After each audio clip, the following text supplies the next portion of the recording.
감사를 표하는 그런 자리였던 만큼 모친상 주문에 대한 감사와 위로의 말씀이 오갔고, 정치, 경제, 외교, 통일, 노동 등 다양한 분야에 관한 폭넓은 대화가 있었습니다.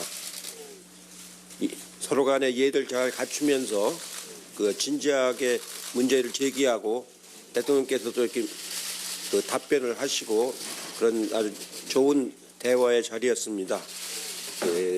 마지막 무렵에 대통령께서 여야정 상설협의체를 복원하여 현안을 논의하자고 제안을 하셨고, 야당 대표들도 긍정적으로 호응을 했습니다. 황교안 대표도 당에 돌아가서 긍정적으로 논의하겠다고 답을 하셨습니다.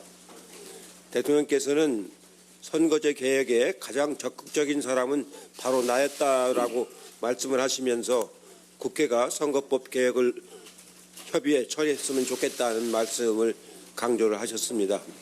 또한 일본의 경제 침탈과 지소미아 문제는 초당적으로 협력할 필요가 있다고 말씀을 하셨고, 탄력 근로제 6개월 연장은 노동계도 수용해 줘야 하지 않느냐는 말씀도 있으셨습니다.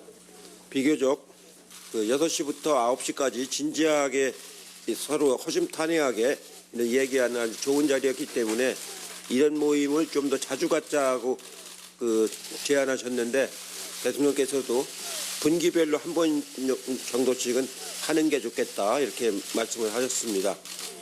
여야정 협의체는 국회 내에서는 교섭단체끼리 물론 협의를 해야 되지만 대통령과 만나는 여야정 협의체는 교섭단체하고 관계없이 각 당 대표나 원내대표가 함께해서 논의하는 게 좋겠다는 그런 말씀을 하셨습니다. 저도 이제 한 자리에서 이렇게 3시간씩 얘기해 본 건 참 오랜만입니다. 그만큼 할 말이 많고 진지하고 내용이 참 좋았다고 생각을 합니다.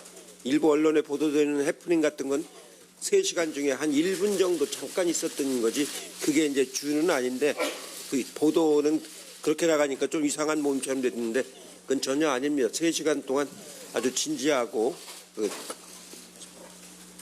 서로 이해를 잘 갖추면서 아주 좋은 대화를 많이 나눴다고 생각이 됩니다. 물론 대화 내용은 입장에 따라서 차이가 있긴 하지만 그래도 서로 경청을 하는 아주 좋은 자리였다고 생각이 듭니다.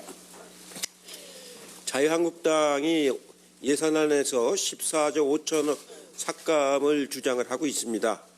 이는 예산안의 기본 틀을 해체하는 것입니다. 예산안 심사를 하면 보통 어느 정도는 야당 몫을 주장을 이렇게 반영할 수밖에 없는데, 14조 5천억을 깎는다고 하는 건 내년 예산 전체를 망가뜨리겠다는 그런 잘못된 자세라고 생각이 됩니다. 더구나 민생에 직결되는 예산인 생활 SOC 추진단, 저소득층 장학사업, 지역 일자리 사업, 내일 체험공제, 일자리 안정자금 등 이런 예산들을 깎겠다고 하는 것은 전혀 합리적인 주장이 아닙니다.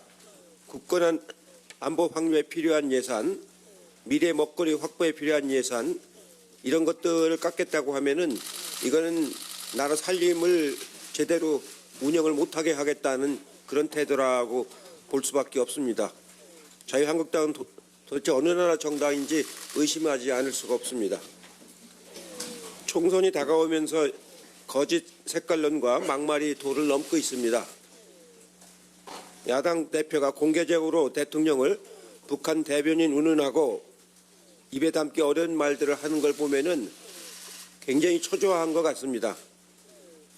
말은 그 사람과 집단의 품격을 나타내는 것입니다. 자유한국당은 이성을 찾기 바랍니다. 오늘이 24번째 농업인의 날이자 11월 11일 가라떡데이입니다.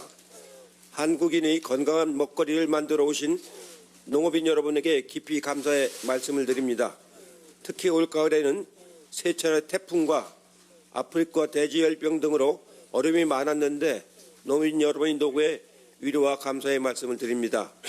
지금 우리 농업을 둘러싼 환경은 크게 변화하고 있습니다. 여러 측면에서 개혁이 필요합니다. 특히 농업 생산성을 높이고 유통망을 정비하는 것이 매우 중요합니다.